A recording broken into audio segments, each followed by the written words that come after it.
বেরিয়েছে অনেক আগেই। ঘন জঙ্গল, অন্ধকার তাকে এতটা গ্রাস করেছে মনে হচ্ছে মধ্যরাত। ভেসে আসছে ঝিঝি পোকা আর কিছু বন্য প্রাণীর ডাক, তার মধ্যে মিশে আছে একটা মেয়ের কান্নার সুর। রাত গভীর হওয়ার পাশাপাশি মিশে যাচ্ছে সেই আওয়াজ। শহরের এক কোণঠাসা আর পরিত্যক্ত এলাকা, দিনের আলোতেও খুব একটা মানুষের আনাগোনা নেই এখানে। আর রাতের বেলা তো কোনো কথাই না। মেয়েটি যখন তার গলার স্বর হারিয়ে ধীরে ধীরে প্রায় নিস্তেজ হয়ে পড়ে, কিছুটা দূরে গাছের আড়াল থেকে উঠে আসে বয়স 27-এর এক যুবক। মেয়েটির অবস্থান সে আগেই স্থির করেছে। তার কাছে গিয়ে পর্যবেক্ষণ করে তার প্রাণ কি এখনো আছে। মেয়েটি জীবন্ত, এটা নিশ্চিত করে শক্তিহীন ছোট্ট শরীরটা পিঠে তুলে হাঁটতে শুরু করে সেই যুবক। প্রায় 20 মিনিট হাঁটার পরে সে জঙ্গলের মধ্যে একটা শ্যাওলা ধরা পুরনো বাড়িতে প্রবেশ করে। সেই বাড়িতে অপেক্ষারত প্রায় 73 বছর বয়স্ক গ্র্যানি ক্যাচ ক্যাচ শব্দ করে দরজাটা খুলে দাঁড়ালো। কুকি, এতক্ষণের সময় হলো, তোর সাথে এটা কে? জঙ্গলে পড়েছিল গ্র্যানি, ওর অবস্থা ভালো না, ট্রিটমেন্টের দরকার। আয় আয়, ভেতরে আয়। তবে নাম পরিচয় নেই, সুস্থ করে কি করবি বাবু? কেউ হয়তো ইচ্ছে করে ফেলে গেছে ওকে। আমি জানি, দেখেছি তাদের ফেলে যেতে। সুস্থ করে আমি আমার কাছে রেখে দেবো, ঠিক যেভাবে তুমি আমায় রেখেছো। গ্র্যানি একটু মুচকি হাসলো, তারপর কিচেনের দিকে গেল। বাইরে এতক্ষণে ঝোড়ো হাওয়া বইতে শুরু করেছে। ঝমঝমিয়ে বৃষ্টি এলো, মেঘের গর্জনে গোটা বাড়ি কাঁপিয়ে তুলছে। মেয়েটিকে বেডরুমে এনে বিছানায় শোয়ানোর আগেই লোডশেডিংয়ের কারণে চারিদিকে অন্ধকার হয়ে গেল। কুকি চেয়েছিল মেয়েটিকে শুইয়ে দিয়ে তার ছোট্ট মায়া ভরা মুখটি ভালো করে দেখতে। জঙ্গলের মধ্যে মেয়েটির কান্নার আওয়াজ বন্ধ হয়ে যাওয়ার পরে সে গিয়েছিল মেয়েটিকে দেখতে। তার আগে পর্যন্ত আড়াল থেকে শুধুমাত্র দেখেছিল একটা গাড়ি এসে একটা মেয়েকে ফেলে গেল। মেয়েটি কিছু দূর গাড়িকে অনুসরণ করলো, চিৎকার করে সেই মানুষগুলোকে ডাকলো, তারপর ভয়ে আড়ষ্ট হয়ে এক জায়গায় বসে কান্না করতে লাগলো। জাকুব কখনো তার মুখ দেখেনি। চাঁদের আলোয় হাঁটু পর্যন্ত ফ্রক পরিহিত চুলে বেনি করা একটা ছায়া মূর্তি দেখেছিল। ঠিক কতটা নির্দয় হলে কোনো পরিবার তাদের ছেলে বা মেয়েকে ত্যাগ করতে পারে সেটা সেখানে স্তব্ধ হয়ে দাঁড়িয়ে দেখছিল আড়াল থেকে। 20 বছর আগে ঠিক এইভাবেই কেউ তাকেও ফেলে গিয়েছিল। জাকুব তো তখন এই মেয়েটার চেয়েও ছোট ছিল। তাহলে তাদের একটু মায়া হয়নি? অথচ আজ এই অচেনা মেয়েটিকে দেখে জাকুবের মায়া হচ্ছে। মেয়েটি কত চিৎকার করে ডাকলো, কান্নাকাটি করলো, কত ভয় পেয়ে শেষে সে জ্ঞান হারালো। তবুও কেউ এলো না তাকে নিতে। জাকুব যখন মেয়েটির কাছে গেল, চাঁদের আলোয় তার ঘামে ভেজা মুখটি চকচক করছিল। এত নিষ্পাপ একটা মেয়েকে সে আর ফেলে আসতে পারল না। ঝোড়ো বাতাসের কারণে ঘরে থাকা কাঁচের জানালাটা শব্দ করে খুলে গেল। ঠান্ডা বাতাসের সাথে বিদ্যুতের ঝলকানিতে ঘরের পরিবেশ মুহূর্তেই পাল্টে গেল। মৃদু আলোয় জাঙ্কুকের সামনে ভেসে উঠল সেই পুতুলের জীবন্ত মুখ, যা তাকে তার গ্র্যানি ছোটবেলায় দিয়েছিল খেলার জন্য, কথা বলার জন্য। হাতে একটা গরম জলের পাত্র নিয়ে আর শুকনো জামা কাপড় নিয়ে ভেতরে প্রবেশ করলো granny. Granny, look at my doll. It's so beautiful. Just like this one that you gave to me. Granny কিছুক্ষণ মেয়েটির দিকে তাকিয়ে থাকে। অনেক ছোট্ট আর নিষ্পাপ চেহারা তার। তারপর সে জাঙ্কুকের দিকে মনোযোগ দেয়। জাঙ্কুকের চোখে মুখে খুশির ঝলক। একভাবে তাকিয়ে দেখছে মেয়েটিকে। জাঙ্কুক হলো গ্র্যানির পরিচর্যা করা একটা ব্যক্তিত্ব, যা কিনা সম্পূর্ণ নিজের চরিত্র শিক্ষা দিয়ে তৈরি করেছে গ্র্যানি। তার কাছে সবার আগে নিজের প্রয়োজন, নিজের সম্মান, অধিকার, সুখ। 20 বছর আগে গ্র্যানি যখন জঙ্গলের মধ্যে 4 বছরের ছোট জাঙ্কুককে কুড়িয়ে পেয়েছিল, সেও নিজের একাকিত্ব জীবনে নতুন একটা অধ্যায় সূচনার উদ্দেশ্যে তাকে নিয়ে এসেছিল নিজের সাথে। এরকমভাবে আজ জাঙ্কুক একটি অচেনা মেয়েকে নিয়ে এসেছে তার জীবনে সঙ্গ দেওয়ার জন্য। গ্র্যানি, ওর পোশাকটা ভেজা, পরিবর্তন করা প্রয়োজন, হয়তো ফিভার হয়ে গেছে। আমি কি চেঞ্জ করিয়ে দেবো? গ্র্যানি তার চোখে দেখতে পাই যৌবনের নতুন উত্তেজনা। অনুভূতিগুলো আঁকিবুকি করছে তার সারা শরীর জুড়ে। কুক, আমার দেওয়া পুতুলটিতে প্রাণ নেই। তুমি যখন ইচ্ছে আদর করো, যখন ইচ্ছে বকা দাও, আবার সময়ে তার কথা ভুলে যাও। সে কিছু বুঝতে পারে না, তার কষ্ট হয় না, অনুভূতি নেই, চাইলেও চলে যেতে পারে না।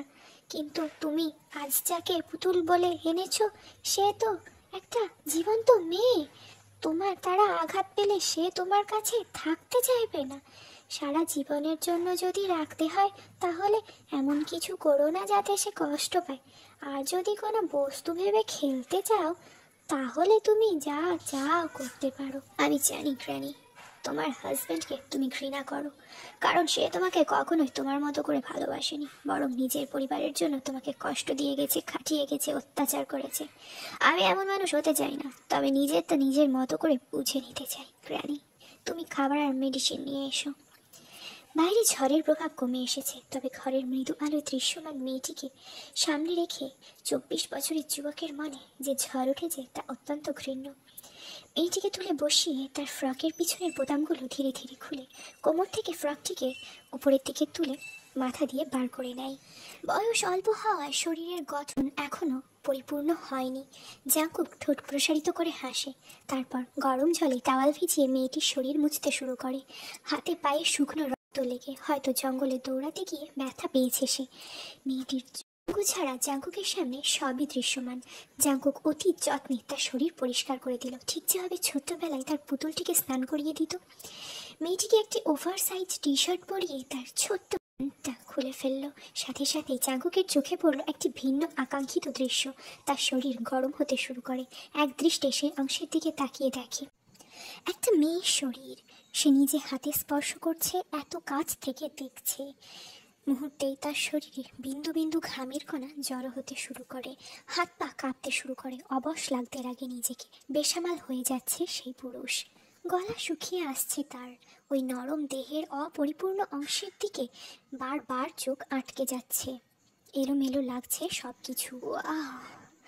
এত সুন্দর হয় বুঝি এটা? উফ, মেয়েটা তো সেন্সলেস, নইলে এখনই ট্রাই করে দেখতাম। I feel so hurt under me. Should I touch you, my doll?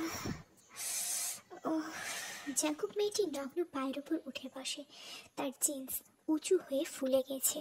মেয়েটির থায়ে তা স্পর্শ করাতে করাতে জাঙ্কুক গুমড়ে ওঠে।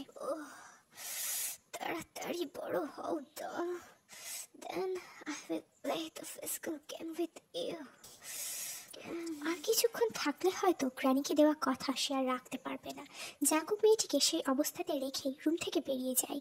যাওয়ার আগে গ্র্যানিকে ডেকে বলে, গ্র্যানি, ডলকে খাইয়ে মেডিসিন দিয়ে দিও, আমি রুমে যাচ্ছি। ও সুস্থ হওয়া না পর্যন্ত ওর সাথেই থেকো।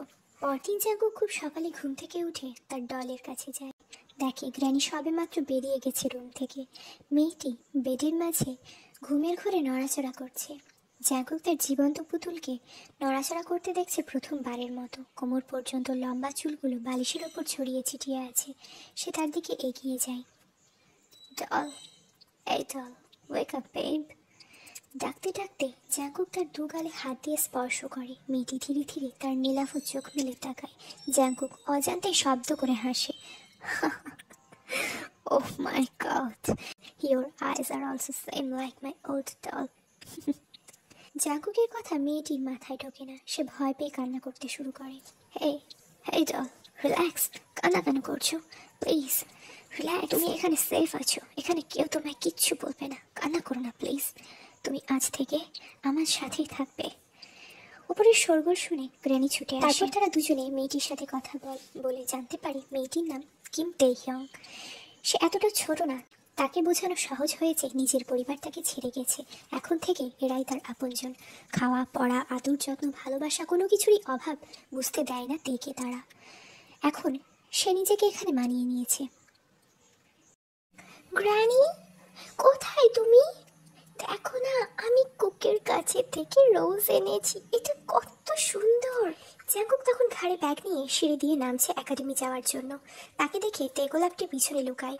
কুক তার কাছে আসে, ব্যাগটা চেয়ারের উপর রাখে। তের পাতলা চিকন কোমরটা ধরে কোলে তুলে নেয়। কি এনেছো ডল? আমাকে দেখাবে না?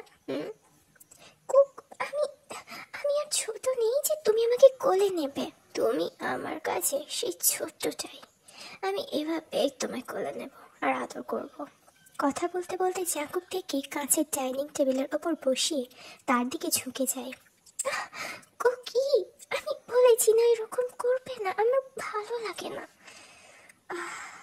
আমার তো ভীষণ ইচ্ছে করে ডল। তুই কবে বড় হবি সোনা? জাঙ্কুক তের গলার পিছনে হাত দিয়ে তাকে নিজের কাছে টেনে তার নরম ঠোঁটে নিজের শক্ত ঠোঁট ঘষতে শুরু করে। কি এরকম কেন করো? ডল প্লিজ, আমার ঠোঁটটা একবার চেটে দাও না। কে? কেন? না কুকি, ছি। জাঙ্কুক আবারও তের ঠোঁটে নিজের ঠোঁট ঘষে বলে, প্লিজ সোনা, ঠিক যেভাবে কাল কেক থেকে ক্রিম চেটেছিলে। না, আমি পারবো না। এরকম বলে না সোনা, প্লিজ একটু দাও। জানি না এসবের মানে কি, বোঝার বয়সও হয়নি তার। জাঙ্কুকের এই ধরনের কর্মকাণ্ডে তার ভীষণ অস্বস্তি হয়। মানুষটি নিঃসন্দেহ সুদর্শন, তার ভালো লাগে তাকে দেখতে, তার যত্ন। তাই বলে এমন কিছু সে কিভাবে করবে? না, আমি করবো না। একদম কান্না করবেন। জাঙ্কুক নিজেই তের ঠোঁটে লালাই ভিজিয়ে দিল। ছি কুক, আমার ভালো লাগে না। জাঙ্কুক কোনো কথা না বলে টেবিলের ওপর থেকে তার টিফিন বক্সটা নিয়ে তের দিকে একবার তাকিয়ে একাডেমির উদ্দেশ্যে বেরিয়ে যায়। সে একজন মিউজিক আর্টিস্ট, গান লেখা, সুর দেওয়া, খালি গলায় গান গাওয়া ছাড়াও মিউজিক কম্পোজ করে। ইদানিং গ্র্যানির শরীরটা ভালো যায় না, সেই ফাঁকে তেও কিছু কাজ শিখে তাকে সাহায্য করে। তার বয়স এখন 16। বাইরের জগতের সাথে তার কোনো সম্পর্ক রাখতে দেয়নি জাঙ্কুক, এমনকি স্কুলেও যেতে দেয়নি। সে নিজেই তেকে পড়ায়, পরীক্ষা নেয়। তের অবশ্য অতীত সম্বন্ধে বেশ আগ্রহ আছে, প্রায় অনেক ঘটনাই তার স্পষ্ট মনে আছে। তবে তার থেকেও বেশি আগ্রহ তার গ্র্যানির অতীত নিয়ে। তেই জানে গ্র্যানি এবং জাঙ্কুকের কোনো রক্তের সম্পর্ক নেই। তাহলে গ্র্যানি কি পালিয়ে এসেছিল তার প্রিয়জনের কাছ থেকে? তাহলে এই বাড়িটা কার যেখানে তারা থাকছে? এই বাড়িটি ভীষণ অদ্ভুত অথচ সুন্দর। এখানকার মাটি পাথুরে হওয়ায় বাড়িটি সম্পূর্ণ কাঠের, তবে মজবুত। দেখেই বোঝা যায় পুরনো অভিজাতদের ছাপ। দেওয়াল ভরা বিভিন্ন পেন্টিং, কাঁচের ঝাড়বাতি, প্রতিটি ঘরে বড় কাঁচের জানালা, সমস্ত ফার্নিচার কাঠের নকশা কাটা। দোতলায় তো একটা মুন রুমও আছে, বড় ব্যালকনিতে পাটের দোলনা। সব মিলিয়ে বাড়িটি তের খুব পছন্দের। তবে বাড়িটির পিছনের দিকটায় যাওয়ার অনুমতি নেই তার, যেখানে যত্নের অভাবে আগাছাগুলো প্রায় মানুষ সমান উঁচু হয়ে দাঁড়িয়ে আছে। গ্র্যানি এবং কুকিকে বেশ কয়েকবার সেখানে যেতে দেখে যেতে। ছাদ থেকে বা দোতলার ঘর থেকে যে বাড়ির পিছনটা দেখবে তার উপায় নেই। কোনো ঘরেই পিছনের দেওয়ালে জানালা নেই, আবার ছাদেও অনেক উঁচু করে দেওয়াল তোলা আছে কাঠের। গত 4 বছর তের কাছে এই জায়গাটা কোনো নতুন অ্যাডভেঞ্চারের মতো লাগলেও বেশ কিছু সপ্তাহ ধরে তার এখানে আর ভালো লাগে না। সে কখনোই গ্র্যানিকে বাড়ির বাইরে যেতে দেখেনি। একমাত্র জাঙ্কুকই আছে যে বাইরের জগতের সাথে সংযুক্ত। গ্র্যানি এখানে কবে থেকে আছে? কুকি তার জীবনে আসার আগে সে কিভাবে দিন কাটাতো? সন্ধ্যার আগেই জাঙ্কুক বাড়ি ঢোকে, তের খোঁজ করে। সেদিন অনেক ডাকার পরেও উত্তর পাওয়া গেল না। সচরাচর এমনটা হয় না, জাঙ্কুক ডাকা মাত্রই তে ছুটে আসে। না এলে যে তাকে তার খরপোশ বাবদ কিছু কাজ করতে হয়। জাঙ্কুক তের ঘরের দিকে পা বাড়ায়। জল, লাস্ট টাইম কি হয়েছিল ভুলে গেছো? তোমার হাতে শাওয়ার নেওয়াটা আমি ভীষণ এনজয় করেছিলাম বাই দ্য ওয়ে। এইবার পানিশমেন্ট হিসেবে না হয় উল্টোটা করা যাক। কি আমার হাতে শাওয়ার নেওয়ার জন্য রেডি তো? এতগুলো কথা বলার পরও যখন তের সাড়া পাওয়া গেল না, জাঙ্কুক একটু বিভ্রান্তিতেই বেডের সামনে গিয়ে ব্ল্যাঙ্কেটটা একটানে সরিয়ে ফেলল। তের ছোট্ট দেহটা জড়সড় হয়ে বিছানায় পড়ে আছে। সে গুনগুন করে কান্না করছে। ডল, এই ডল, এনিথিং হ্যাপেন? তে বেব, খুক, প্রচন্ড ব্যথা করছে খুক, আমার ঠিক হচ্ছে, আমি মনে হয় আর বাঁচবো না খুক। জাঙ্কুকের কথায় ধাতস্থ হয়ে তাকে সমস্তটা বোঝানোর চেষ্টা করে, কিন্তু কে শোনে কার কথা? তে কান্না করেই চলেছে। এই দিনটার জন্য জাঙ্কুক 2 বছর আগে থেকেই প্রিপারেশন নিয়ে রেখেছিল। তেকে প্রয়োজনীয় সমস্ত জিনিস এনে দিয়ে ব্যবহার বুঝিয়ে দেয়, তবুও তার থামার নাম নেই। জাঙ্কুক এক প্রকার বাধ্য হয়েই ন্যাপকিন প্রিপেয়ার করে তের হাতে তুলে দিয়ে ওয়াশরুমে দিয়ে আসে চেঞ্জ করার জন্য। এই 6টা দিন কুকি আরও বেশি খেয়াল রেখে তার ডলের। এখন সে স্বাভাবিক, তবে শরীরে যেন নতুন কিছু অনুভব করছে, অন্য ধরনের কিছু অনুভূতি যা তের সর্বাঙ্গ কাঁপিয়ে তোলে। সে এটা প্রথম অনুভব করে যখন গ্র্যানির দেওয়া রঞ্জন বন্দ্যোপাধ্যায়ের লেখা কাদম্বরীর সুইসাইড নোট বইটি পড়ে। তের ভীষণ পছন্দের একজন লেখক হলেন রবীন্দ্রনাথ ঠাকুর। তার বৌঠান কাদম্বরী সম্বন্ধে একটু আধটু ধারণা ছিল তার, তবে যখন বিস্তারিত জানতে চাই গ্র্যানি তাকে এই বইটি দেখিয়ে বলেছিল এই বই সব আছে, তবে বয়স হয়নি এটা পড়ার মতো। শরীরে এই নতুন বদল হওয়ার পরেই গ্র্যানি নিজে তাকে সেই বইটি পড়ার অনুমতি দিয়েছে। এমনকি এমন অনেক অ্যাডাল্ট বই আছে তার লাইব্রেরিতে যা সে এখন পড়ার অনুমতি পেয়েছে। এমনই একদিন তে দোতলার ব্যালকনিতে বসে সমরেশ বসুর লেখা বিভোর গল্পের বইটি পড়ছিল। বইয়ের পাতায় লেখা কিছু বাক্য উচ্চারণ করতে গিয়ে তার শ্বাস ভারী হয়ে আসে, গলা শুকিয়ে আসে, সঙ্গে সামান্য জ্বালা অনুভব করে। নিজের অজান্তেই হাত নেমে আসে সেখানে। একটু রাব করতেই মনে হলো জ্বালাটা আর নেই। তার পরিবর্তে ভীষণ শান্তি লাগছে সারা শরীর জুড়ে। আরো বেশি করে রাব করতে মন চাইছে। হার্টবিট ভীষণ গতিতে বেড়ে গেছে। নিজের স্বাভাবিক মতি ফিরে আসতে তে বই বন্ধ করে নিজেকে ধিক্কার জানাই। সে এটা কি করছিল, কেন করছিল?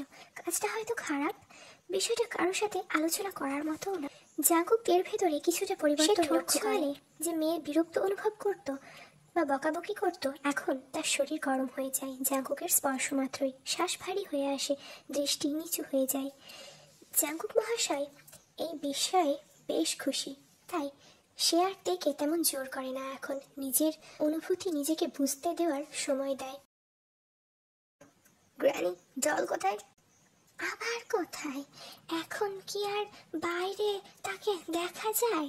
সব সময় ওই বই নিয়ে ঘরে বসে থাকে। খাবারটাও তো ডেকে ডেকে খাওয়াতে হয়। আচ্ছা, তুমি মেডিসিন খেয়ে রেস্ট করো, আমি দেখছি। তে মাই ডল, মাই কামিং ডার্লিং। তেই জাঙ্কুকের এরকম কথায় কিছুটা হকচকিয়ে যায়। হ্যাঁ, কখন এলে তুমি? এইমাত্র। কি ব্যাপার? তোমাকে আজকাল বাড়ি ছাড়া মনে হয়, হারিয়ে যাও তুমি।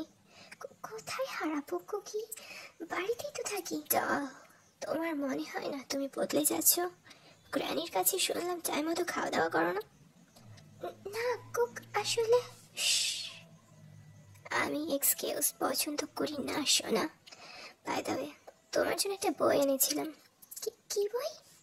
দেব, আগে ডিনারটা শেষ করে আসবে। চলো। এখন দিলে কি হয়? আচ্ছা নাও, তবে এসে পড়বে। চলো, খেয়ে নেবে। তুমি চলো না কুক, আমি আসছি। জাঙ্কুক তার কথায় সামান্য রেগে যায়। পিছনের ঘাড়টা টেনে নিজের কাছে নিয়ে আসে, কপালে কপাল ঠেকিয়ে গম্ভীর কণ্ঠে বলে, একটু ছাড় দিয়েছি দেখে নিজের মতো চলবে ভেবো না সোনা। তুমি জানো তোমার ভালোটা তোমার থেকে বেশি আমি বুঝি। এ কথা নিঃসন্দেহে সত্য। তার প্রয়োজন, পছন্দ, অপছন্দ সমস্তটাই খেয়াল রাখে জাঙ্কুক। তাই বুঝতে পারে এখন ছোট্ট থেকে জাঙ্কুক কেন তার সাথে এই অশ্লীল ব্যবহারগুলো করত। এসবের মানে সে ধীরে ধীরে বুঝতে শিখেছে। তাই হয়তো জাঙ্কুকের সামনে ছোট্ট ছোট্ট দুষ্টুমিগুলো সে আর করতে পারে না, বরং লজ্জায় মুচড়ে যায়। জাঙ্কুকের সুদর্শন চেহারা, পেটাই করা মসৃণ সুঠাম শরীর, কথাবার্তার স্টাইল, সর্বোপরি তের জন্য তার ব্যবহার। যে কোনো মেয়ে জীবনসঙ্গী হিসেবে এমন পুরুষই চাই, যাতে ভাগ্যচক্রে কোনো ত্যাগ ছাড়াই পেয়ে গেছে। তে তুই বড় হচ্ছিস, এবার আমার জায়গাটা তো তোকে বুঝে নিতে হবে নাকি? কি বলছো এসব গ্র্যানি? দেখ বাবু, মেয়ে মানুষ হচ্ছে একটা বাড়ির ভিত। আমি এতদিন এই বাড়ি এবং জাঙ্কুককে সামলেছি, এবার তোর পালা এই বাড়ি আর আমার নাতিটাকে দেখে রাখার। আমি আর বেশি সময় নেই রে, বয়স হয়েছে তো। গ্র্যানি, এরকম কথা বলবে না তো। গ্র্যানি, তুমি জানো তুমি আমার কাছে কতটা ইম্পর্ট্যান্ট। তোমার থেকে এমন কথা শুনলে আমি কষ্ট পাবো, তুমি জানো নিশ্চয়। কুকি, এটা তো নিয়তি, সবাইকে যেতে হয়। আমার সময় হয়ে আসছে, তুই থেকে দেখে রাখিস বাবু, মেয়েটা কোনো সময়ের জন্য যেন কষ্ট না পায়। এরকম কিছু কথাবার্তার মাঝে তারা ডিনার শেষ করে। তে নতুন বইটি পড়ার জন্য এক্সাইটেড ছিল ভীষণ, তাই সবার আগে চলে আসে রুমে। গল্পের বইগুলোকে পেয়ে তের পুরনো ভাবনা কিছুটা কমেছে। তার আর এখন বিরক্ত লাগে না এই বাড়ির প্রতি। নিউজ পেপার মোড়ানো একটা মোটা বই, কভার পেজ খুলে তে ভুরুচোরা কুচকে ফেলে। হান্টিং অ্যাথলিন, এইচ.ডি. কাল্টনের একটি ইংলিশ লিটারেচার। বাংলা সাহিত্য সবসময় পড়া হলেও ইংলিশ লিটারেচার খুব কমই পড়েছে সে। তার মধ্যে কি অদ্ভুত নাম, হান্টিং অ্যাডলিন। কুকি তাকে এমন একটা বই কেন পড়তে দিল? এক্সাইটমেন্ট আরো বেড়ে গেল। সে বইটি পড়তে শুরু করে। ভীষণ অদ্ভুত, নামের থেকেও অদ্ভুত। প্রত্যেকটা পৃষ্ঠা যেমন ভয়ঙ্কর তেমনি অশ্লীল। এতটা অশ্লীল যেন তে অনুভব করে নারী পুরুষের মিলনের প্রয়োজনীয়তা ঠিক কতটা, অন্তত নিজের ওই স্বর্গসুখ অনুভব করার জন্য হলেও নারী জীবনে পুরুষের মাহাত্ম্য কতটা।